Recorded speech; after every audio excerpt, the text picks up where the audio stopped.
জিনা কাকে বলে? কোন কাজগুলো জিনা?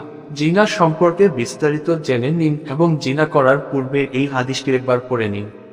জিনা কি শুধুই অবৈধভাবে মেলামেশা করাকে জিনা বলা হয়? না, হাদিসের ভাষায় জিনা বহু প্রকারে বিভক্ত। যেমন ১. কোন বেগানা নারী অথবা পুরুষের প্রতি দৃষ্টি দেওয়া চোখের জিনা।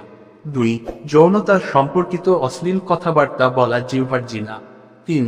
বিবাহ সম্পর্ক ছাড়া অবৈধভাবে কাউকে স্পর্শ করা হাতের জিনা। ৪. ব্যভিচারের উদ্দেশ্যে হেঁটে যাওয়া পায়ের জিনা। ৫. সে সম্পর্কিত খারাপ কথা শোনা কানের জিনা। ৬. জিনার কল্পনা করা ও আকাঙ্ক্ষা করা মনের জিনা। ৭. অতঃপর লজ্জাস্থান একে পূর্ণতা দেয় অথবা অসম্পূর্ণ রেখে দেয়। বুখারী, মুসলিম, সুনানে আবু দাউদ, সুনানে আন-নাসাই।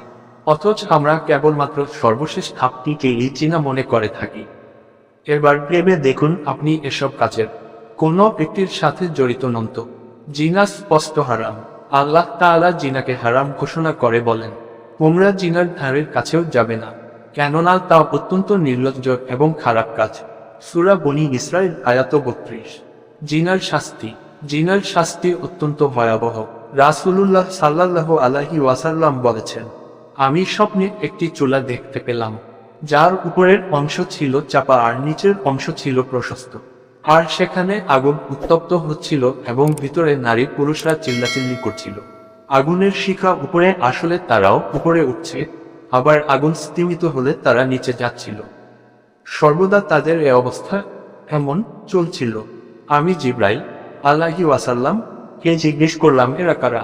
জিব্রাইল আলাইহি ওয়াসাল্লাম বললেন, তারা হলো অবৈধ যৌনাচারকারী নারী ও পুরুষ। জিনাকারীর লজ্জা স্থানের দুর্গন্ধে জাহান্নামবাসী অস্থির হয়ে উঠবে। এমজি সেদিন জিনাকারীকে পিপাসা মেটানোর জন্য এই পচা পানি পান করতে দেওয়া হবে। তাই সবারই উচিত প্রেমিক প্রেমিকা নামের বিবাহ বহির্ভূত এই সব শয়তানির সম্পর্ক বাদ দেওয়া।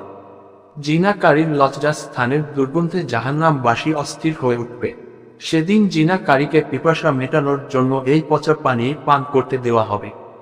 তাই সবারই উচিত প্রেমিক প্রেমিকা নামের বিবাহ বহির্ভূত এই সব শয়তানির সম্পর্ক বাদ দেওয়া।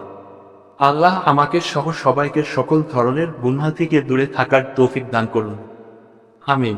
ভিডিওটি ভালো লাগলে অবশ্যই লাইক, কমেন্ট, শেয়ার করুন এবং ইসলামিক ভিডিওগুলো দৈনিক সবার আগে পেতে চ্যানেলটি সাবস্ক্রাইব করে পাশে থাকবেন। ধন্যবাদ।